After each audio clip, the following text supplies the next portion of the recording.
casamento, porque elas eram convidadas para esse casamento, né? Mas elas tinham que ficar esperando ele chegar, porque não se sabia quando o noivo ia chegar, né? Não tinha uma previsão da hora certa. Então, aquelas noivas que eram prudentes, elas pegaram muito óleo, porque elas pensaram assim: olha, nós não sabemos quando o noivo vai chegar, se ele vai atrasar 1 hora, 2 horas, 10 horas, um dia, né?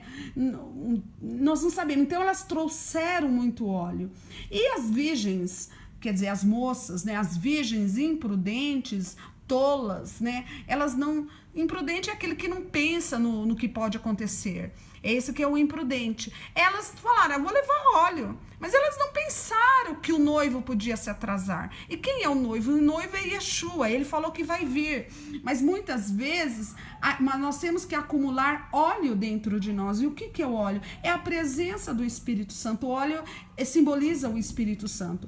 Então esse óleo ele tem que ficar armazenado. Nós temos que ter um celeiro dentro de nós, como lá no Egito, como Yosef diz. Construa um celeiro muito grande e comece a pegar 1/5, 20% da colheita e guardar. Então, é isso que nós temos que fazer.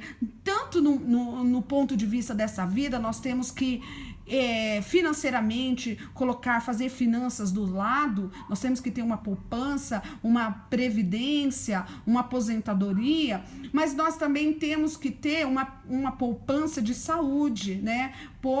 Descansarmos, e também espiritualmente nós precisamos ter uma providência de presença de Deus. Nós temos que acumular a presença de Deus. Nós temos que acumular a unção dentro de nós. Nós temos que aproveitar todas as oportunidades e não ficarmos parados. Nós temos que aproveitar o nosso tempo que nós temos para orar, para ler a palavra, para se encher, para aprender, para ouvir uma pregação, para aproveitar tudo que Deus está colocando na nossa mão, os YouTubes, os WhatsApps, os Facebooks e todos a igreja, as pregações, né? E nós temos que acumular, gastar todo o nosso tempo em buscar o Espírito Santo, para nós termos muita força, muito poder, porque vai chegar o tempo das vacas magras, o tempo das espigas mirradas. O que é esse tempo? É o tempo de perseguição, é o tempo onde será tirada a palavra. Nós temos que armazenar a palavra no nosso coração, porque quando ela entra no nosso coração, ela não sai mais. Se ela entra no cérebro, a gente pode esquecer, mas no coração não esquece.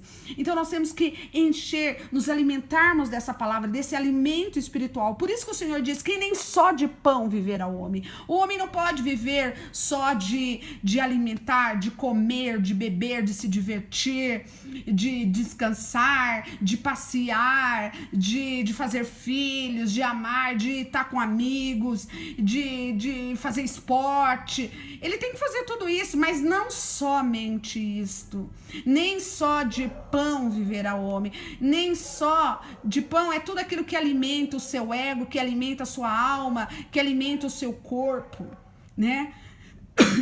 Mas também nós precisamos de um alimento espiritual. E esse alimento espiritual, é por isso que ele diz: nem só de pão viverá o homem, mas de toda a palavra que procede da boca de Deus. Ora, as escrituras procedem da boca de Deus. Deus falou, Deus inspirou, e santos, pessoas, profetas santos, pessoas consagradas a Deus, escreveram de acordo com Deus ditava para eles, que Deus dava visões para eles, para que elas pudessem ficar para nós uma herança que os nossos pais espirituais, né, nossos pais físicos também deixou para nós, para que a gente não perdesse o conhecimento de Deus. Então a palavra é aquela luz, aquela lâmpada que ilumina os nossos caminhos, que ilumina a nossa mente, que ilumina o nosso coração, nossos pensamentos, nossos sentimentos.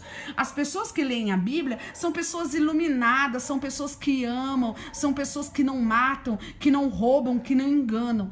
É claro que tem pessoas que vão na igreja, que matam, roubam, enganam, mente, mas essas pessoas é aquilo que a Bíblia diz que é o joio, é aquilo que parece trigo, mas não é. O trigo é que faz o pão.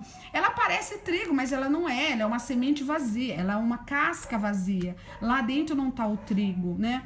São esses joios. Então, dentro da igreja, quando você for dentro da igreja, você vai ver que tem pessoas que são joios, que elas estão ali para fazer o mal, mas tem o trigo, aqueles que são bênçãos, aqueles que se alimentam da palavra e praticam a palavra, aqueles que amam as pessoas, que cuidam das pessoas, que evangelizam, que cuidam dos pobres, que cuidam dos enfermos, é aquele que faz as boas obras, que Deus nos criou para as boas obras, né?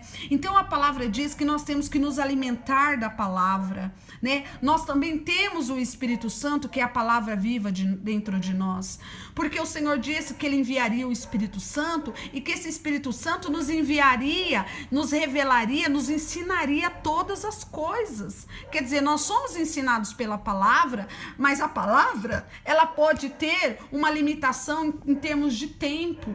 Hoje nós temos tempos diferentes, realidade diferente, que a palavra ela é atual, mas tem hora que nós precisamos de uma palavra na nossa mente, no nosso coração, que muitas vezes não está ali, um pensamento para nós, uma direção para nós, né? E isso o Espírito Santo vai trazer.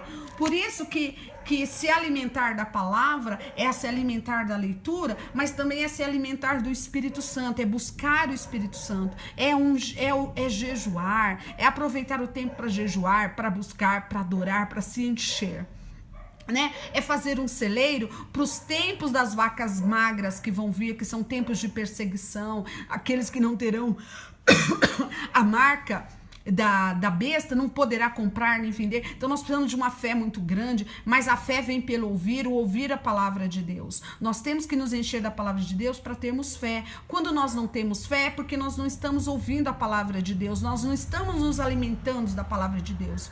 Ouvir, nós podemos ler e ouvir. Quando você lê a palavra, porque a palavra ela é oral, ela é ouvida, ela também é lida. Mas a Bíblia diz que nós temos que ler em voz alta, para que nós possamos ouvir, porque a fé vem pelo ouvir, e ouvir a palavra de Deus. Quando nós ouvimos a palavra dos negativos, das pessoas endemoniadas, nós temos o contrário da fé. O contrário da fé é o medo.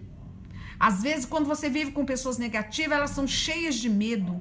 Medo do presente, medo do futuro. E quando você fica dando ouvido a essas pessoas, você se enche de mentiras, de engano, de medos, né? E quando você dá o seu ouvido para a palavra de Deus, para o Espírito Santo, você se enche de destemor, de alegria, de força, de fé. O que é fé? É acreditar, é ter certeza, é mais que acreditar, é ter certeza absoluta. E que nada pode tirar essa certeza da sua vida. Isso vem com esse alimento. Então nós estamos tendo tempo que fazer como José, né? Yosef, ele diz para Faraó, para o rei, levanta ministro, né? O ministro da agricultura, que são os ministros de Deus, né? Levanta secretários para colocar esses 20% do alimento. Então vamos estocar para que quando nós estivermos em tempos difíceis, tempos de angústia, nós possamos passar pela prova cantando vitória, sem enfraquecer, sem esmorecer, sem cair. Amém? Esta era a palavra que eu queria compartilhar com vocês. Fiquem na paz e shalom.